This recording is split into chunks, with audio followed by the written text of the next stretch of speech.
just experienced rejection. Maybe they didn't text back. Maybe you didn't get that job. Maybe someone you trusted turned their back on you. Right now, it stings. But what if I told you that this very moment of rejection could become the foundation of your greatest triumph? Niccolò Machiavelli, perhaps history's most misunderstood strategist, wasn't just writing about ruling kingdoms. He was laying out the blueprint for turning devastating setbacks into unimaginable victories. After being tortured, imprisoned, and exiled from everything he loved, Machiavelli didn't break. Instead, he wrote The Prince, a masterwork that's guided leaders for 500 years. The truth most people never grasp is that rejection isn't the end of your story. It's the beginning of a better one. While others collapse under failure, those who understand Machiavellian principles recognize rejection as merely a redirect to something more aligned with their true destiny. In the next few minutes, I'm going to reveal how the same principles that allowed Machiavelli to transform his personal catastrophe into immortal influence can work in your modern life. These aren't feel-good platitudes or empty motivation. This is tactical wisdom that's been proven effective across centuries. The person who rejected you today may one day witness your unstoppable rise, not because you were lucky, but because you understood something they didn't. True power comes not from avoiding defeat, but from transforming it into the very weapon that secures your victory. Number 1. The strategic void principle.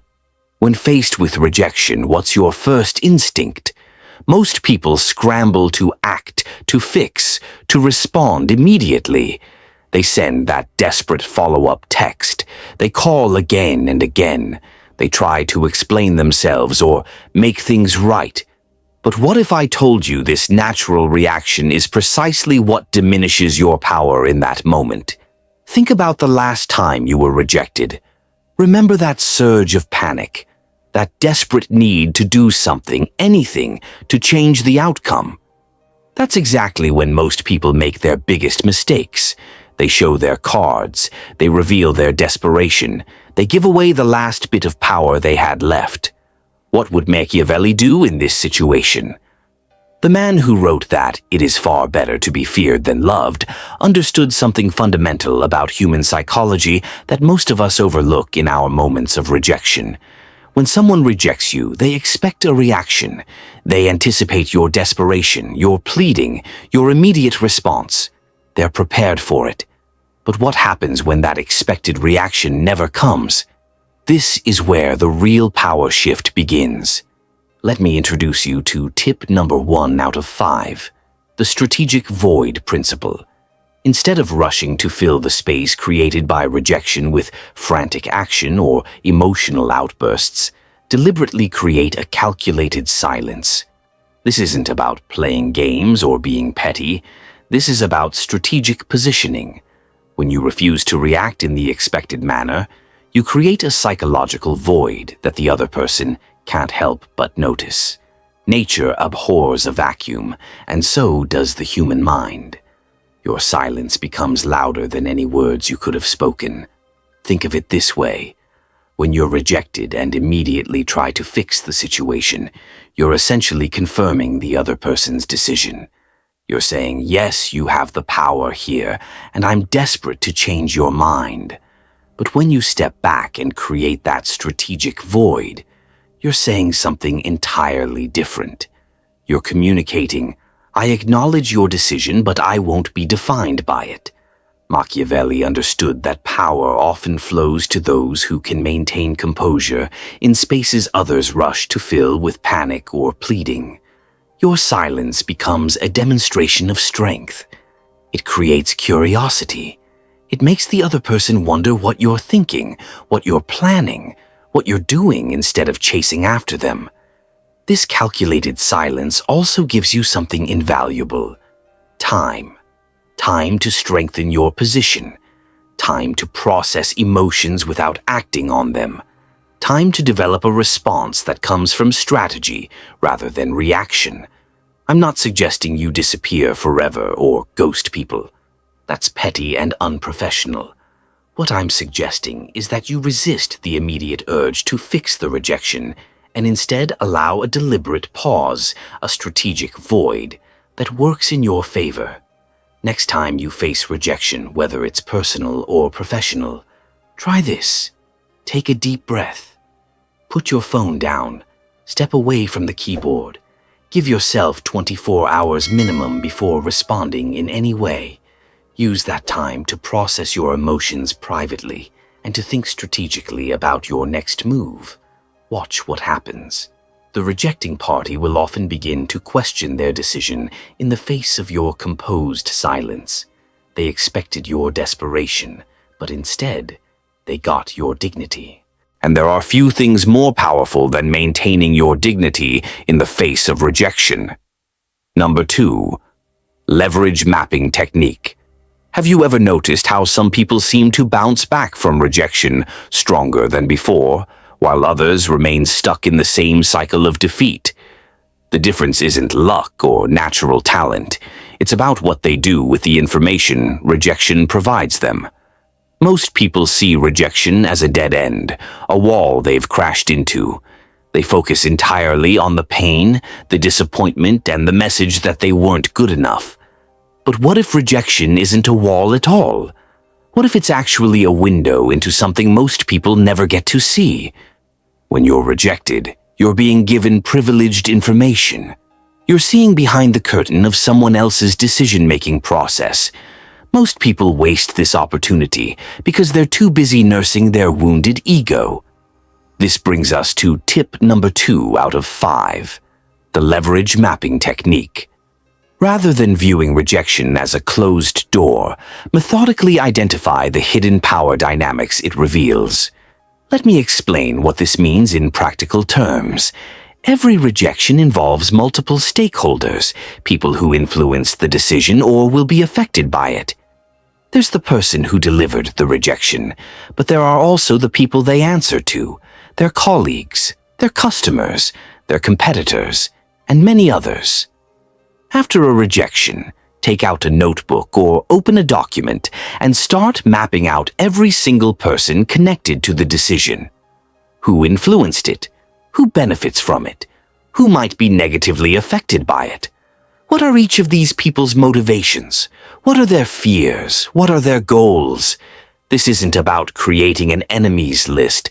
This is about understanding the battlefield you're operating in. Machiavelli wasn't just a philosopher of power. He was an intelligence gatherer who understood that knowledge of human relationships is the ultimate form of leverage. Let me give you an example. Imagine you've been rejected for a job you really wanted. Most people would either give up or immediately apply for similar positions. But someone using the leverage mapping technique would start documenting everything they learned from the interview process.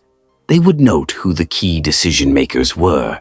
They would analyze what those people seemed to value most. They would identify potential pain points in the organization that came up during discussions. They would consider the competitive landscape and how it might be affecting hiring decisions. This intelligence gathering transforms rejection from an emotional wound into a strategic opportunity. You're collecting valuable data at precisely the moment your opponents believe you've left the field. This information will be crucial for your next move, whether that's approaching the situation differently or targeting a more suitable opportunity. The beautiful irony is that the people who rejected you have no idea that they've just given you this valuable intelligence. They think they've ended the interaction, but in reality, they've just armed you with exactly what you need to succeed elsewhere, or even to return stronger at a later date. Start seeing every rejection as an intelligence-gathering opportunity. Document everything. Map out the relationships. Understand the motivations. This isn't just about feeling better. It's about strategically positioning yourself with information that most people never bother to collect. The next time you face rejection, resist the urge to delete the email or forget the conversation. Instead, Treat it as a reconnaissance mission that's given you vital intelligence about terrain you may need to navigate again in the future. Number 3. The adversity portfolio method. Have you ever wondered why some people seem to get stronger with each setback, while others keep getting knocked down by similar obstacles over and over again? The secret isn't just resilience. It's something far more deliberate and powerful. Most people treat rejection as something to overcome and then forget. They push through, move on, and try to put the painful experience behind them as quickly as possible. But what if I told you that your rejections are actually among your most valuable possessions? Think about it this way. Every rejection you experience is something your future competitors haven't necessarily faced. Every lesson you learn from that rejection is wisdom they don't have. Every strategy you develop to overcome that specific obstacle is a tool they haven't built. This brings us to tip number 3 out of 5, the adversity portfolio method. Convert your rejections into tactical assets by developing what Machiavelli would call an adversity portfolio. Now, what exactly is an adversity portfolio? It's a deliberate, systematic collection of your setbacks, the lessons extracted from them, and the specific strategies you've developed in response. It's treating your rejections not as wounds to heal from, but as intellectual property that gives you a unique edge. Here's how to create your own adversity portfolio. Start by documenting each significant rejection you experience. Write down exactly what happened, the context surrounding it, and your initial emotional response. Be brutally honest. This is for your eyes only. Then, once the initial sting has subsided, analyze what went wrong. Was it a mismatch of expectations, a failure of preparation, a misreading of the situation, external factors beyond your control? Extract the specific lesson from this experience. But don't stop there. The next step is what separates this method from simple reflection. For each lesson, develop a concrete, actionable strategy that you'll apply to your next move. This is where rejection transforms from a setback into a strategic advantage. Let me give you an example. Say you pitched a business idea and were rejected because potential investors didn't believe your market projections. Most people would either give up or simply try to make their numbers more convincing next time. But someone using the adversity portfolio method would document exactly what questions were asked about those projections, what specific doubts were raised, and would then develop a comprehensive strategy for market validation that addresses those exact concerns. A strategy their competitors who haven't faced this specific rejection won't have. Unlike mere resilience, which is about bouncing back to where you were, the adversity portfolio method ensures you come back stronger and more strategically positioned than before. Each rejection becomes intellectual property you own exclusively, a competitive advantage others lack. Machiavelli understood that power belongs to those who can convert adversity into advantage. In his own life, his political exile didn't break him. It led him to write The Prince, ensuring his influence would extend far beyond the politicians who had rejected him. Start treating your rejections as assets rather than liabilities. Document them. Learn from them. Develop specific strategies based on them. Your adversity portfolio will become one of your most valuable possessions. A collection of insights and strategies that nobody can take from you. Next time you face rejection, don't just move on. Add it to your portfolio, extract its lesson, and develop a specific strategy based on it. Watch how this transforms your approach to future challenges. Number 4. Calculated reemergence protocol. When was the last time you were rejected and immediately tried to get back in the game? Maybe you applied for another job the very next day. Maybe you jumped straight into a new relationship. Maybe you pitched your idea to another investor immediately after being turned down. This immediate bounce back is often celebrated as resilience. But what if I told you it's actually a strategic mistake? What if the timing of your return is just as important as the quality of what you're offering? Most people respond to rejection in one of two ways. They either give up entirely or they immediately try again, hoping for a different result. Both approaches miss a crucial strategic opportunity that Machiavelli would have recognized instantly. This brings us to tip number 4 out of 5, the calculated reemergence protocol. Instead of rushing back into the same situation, strategically time your reappearance after rejection. Machiavelli understood the psychological impact of a transformed return. He knew that how and when you reappear after a setback can be more important than the quality of your initial offering. Here's how the calculated reemergence protocol works. After facing rejection, deliberately withdraw completely from the situation. Don't linger. Don't maintain partial engagement. Make a clean break, but with the strategic intention to return at the right moment. During this withdrawal period, focus on 3 key activities. First, undergo a deliberate evolution in your capabilities or appearance. Second, maintain distant awareness of the situation you've withdrawn from. And third, patiently wait for the optimal re-entry point. Let me illustrate this with an example. Imagine you've pitched a project to your company and been rejected. The conventional approach would be to either give up on the idea or immediately start campaigning for reconsideration.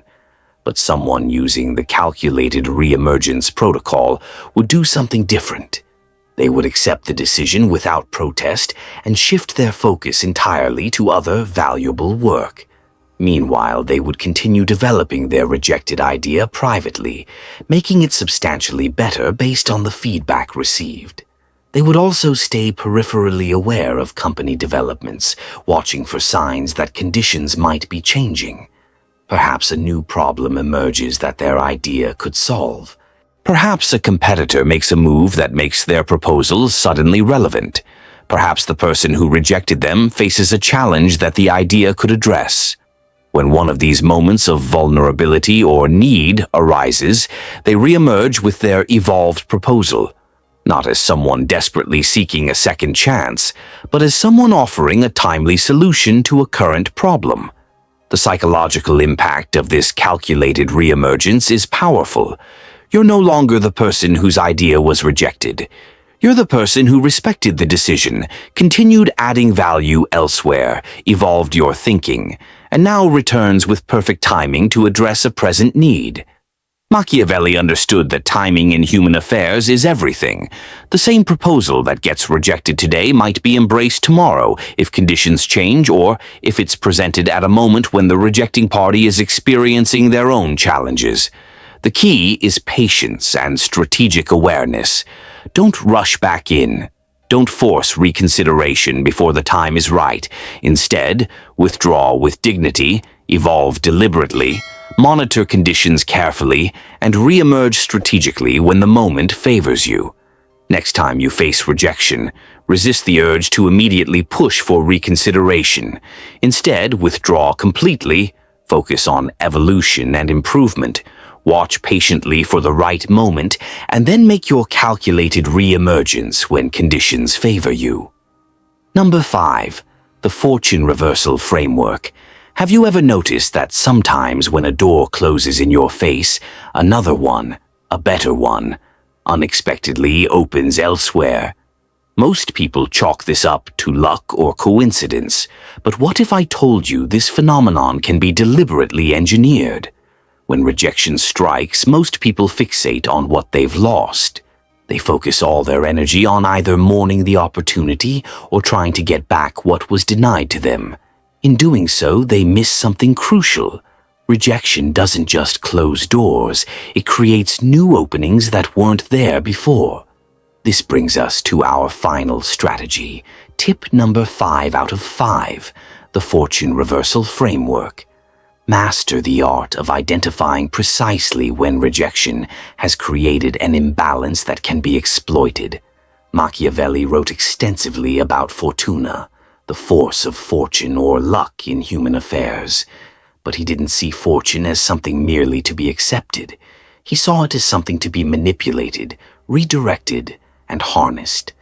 The fortune reversal framework is about doing exactly that with the rejections you face. Here's how it works. When you experience rejection, instead of focusing on what you've lost, deliberately shift your attention to the new imbalances and opportunities that the rejection itself has created. Every rejection changes the landscape. It shifts relationships. It creates new vulnerabilities. It opens new pathways. Rather than trying to overcome the same obstacle repeatedly, patiently monitor how the rejection creates new weaknesses in the rejecting party's position. Then strike decisively when the opportunity presents itself, not to get what you originally wanted, but to secure something far more valuable. Let me give you an example. Imagine you've been passed over for a promotion in favor of a colleague. The conventional approach would be to either accept your fate or work harder to prove yourself for the next opportunity. But someone using the fortune reversal framework would do something different. They would observe how this decision changes the dynamics in the organization.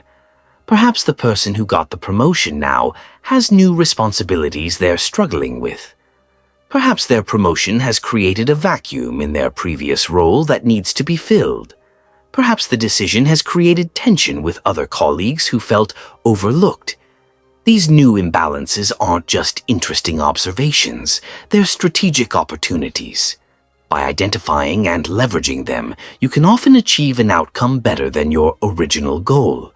In our example, you might position yourself as the experienced mentor to help the newly promoted colleague succeed, establishing yourself as indispensable to their success.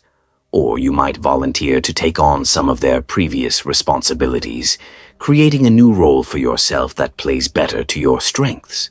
Or you might build alliances with others who felt overlooked, creating a coalition that gives you greater influence than you would have had with the promotion alone. The key is to see rejection not as the end of the story, but as a plot twist that creates new possibilities. Don't keep pushing against the same closed door. Instead, look for the new openings that the closed door has created elsewhere. Machiavelli understood that power often flows to those who can see and exploit the imbalances that others create through their decisions. The fortune reversal framework is about developing this capacity systematically in the face of rejection. Remember, the goal isn't to get what you originally wanted. It's to secure something far more valuable that wouldn't have been available to you without the rejection occurring in the first place. Next time you face rejection, resist fixating on what you've lost. Instead, ask yourself, what new imbalances has this rejection created? What vulnerabilities now exist that didn't before? What new pathways have opened up? Then strike decisively not to reverse the rejection, but to capitalize on the new opportunities it has inadvertently created. As we come to the end of our journey through Machiavelli's approach to modern rejection, remember that every setback you face is not the end of your story. It's a crucial turning point. By mastering these 5 strategies, creating strategic voids, mapping leverage points, building your adversity portfolio, timing your reemergence, and exploiting new imbalances, you transform rejection from something that happens to you into something that works for you. Machiavelli's genius wasn't just understanding power. It was understanding how apparent powerlessness can be converted into ultimate advantage. Your rejections don't define you. Your response to them does. Use these strategies not just to overcome rejection, but to harness it as the very foundation of your greatest victories. The person who rejected you today may indeed witness your unstoppable rise tomorrow.